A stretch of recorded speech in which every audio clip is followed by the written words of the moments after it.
जैसा कि पहले हम लोगों ने स्टूडेंट्स डायफ्रैक्शन के बारे में बात की कि कैसे ऑब्स्टेकल के थ्रू लाइट वेव्स जो है वो बेंड होकर आगे फोटोग्राफिक फिल्म या किसी भी स्क्रीन के ऊपर डार्क और ब्राइट फ्रिंजेस देती हैं।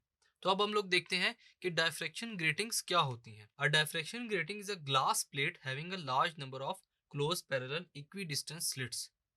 एक ऐसी ग्रेटिंग जो कि ग्लास प्लेट की फॉर्म में होती है और जिसके ऊपर number of close parallel equi distance slits बनी हुई होती हैं।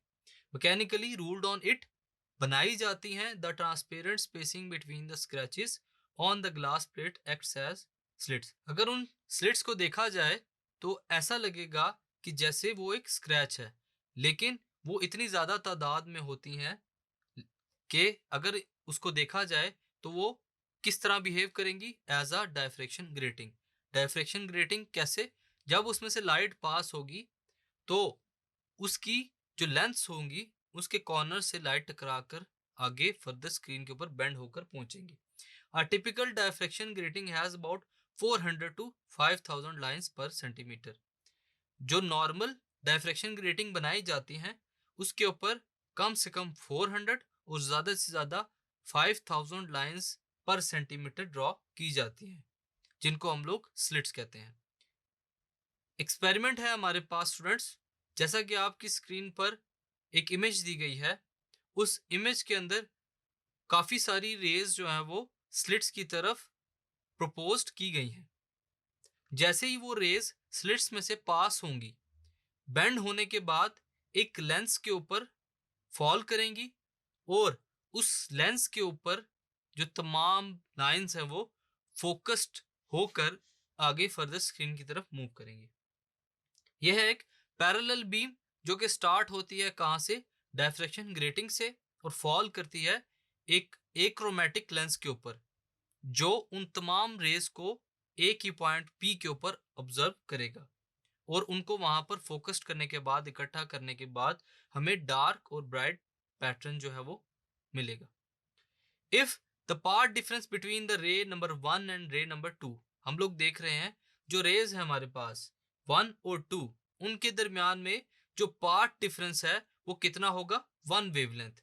Then they will reinforce each other at point P, और पॉइंट पी के ऊपर वो दोनों एक दूसरे को रीइंफोर्स करेंगी। Similarly wave fronts any two consecutive slits will differ in path by lambda. तो अगर हम लोग किसी भी ग्रेटिंग की बात करें, उन ग्रेटिंग्स के अंदर से जब वेव्स पास होंगी स्टूडेंट्स और उनके दरमियान में जो पार्ट डिफरेंस है वो लैम्डा होगा, तो हमेशा जो वेव्स हैं वो एक दूसरे को रीइंफोर्स करेंगी। किस पॉइंट के ऊपर? पॉइंट पी के ऊपर। They will therefore interfere constructively. हमने देखा कि जो पार्ट डिफरेंस है वो लैम्डा है, इस वजह से जो फ्रिंजेस होंगी वो ब्राइट फ्रिंजेस होंगी due to constructive interference. Hence the condition for constructive interference is that the part difference RQ, यहाँ पे हम लोग पार्ट डिफरेंस का नाम किसको दे रहे हैं स्टूडेंट्स? आर क्यू को, जो कि हमारे पास ये पॉइंट है। आर क्यू किसके इक्वल है स्टूडेंट्स? जो कि दो स्लिट्स 1 और 2, उनके दरमियान में से जो रेज पास हो रही हैं उनके दरमियान का डिस्टेंस है वो कितना है? लैम्डा। आर क्यू को हम लोगों ने किसके इक्वल किया स्टूडेंट्स? लैम्डा के। और R Q is equal to टीन साइन थीटा। हम लोग अगर इस स्मॉल फिगर को ऑब्जर्व करें तो जो आर क्यू है वो किसके इक्वल होगा स्टूडेंट्स? इस फिगर के मुताबिक डी साइन थीटा के। So the above equation becomes, above equation क्या बन जाएगी? D sine theta is equal to lambda, where D is the separation between the two slits, और डी जो है वो सेपरेशन है between the two slits and is called grating element, और जिसको हम लोग ग्रेटिंग एलिमेंट भी कहते हैं। इस स्पेसिंग की वजह से जो स्लिट्स हैं वो फॉर्म में आती हैं। It's value is obtain by dividing the unit length of the grating by the total number of lines. इस डी की वैल्यू को ऑब्टेन करने के लिए हम लोग डिवाइड करेंगे यूनिट लेंथ ऑफ ग्रेटिंग को टोटल नंबर ऑफ लाइंस के साथ। d is equal to unit length of grating divided by total number of lines. So d will be equal to, अगर दो रेस के दरमियान में जो डिस्टेंस है वो 1 सेंटीमीटर है और उसको डिवाइड करें हम किसके साथ स्टूडेंट्स? नंबर ऑफ लाइंस के साथ, तो हमारे पास स्पेसिंग d इजीली फाइंड हो जाएगी। There will be other direction on each side of line O C.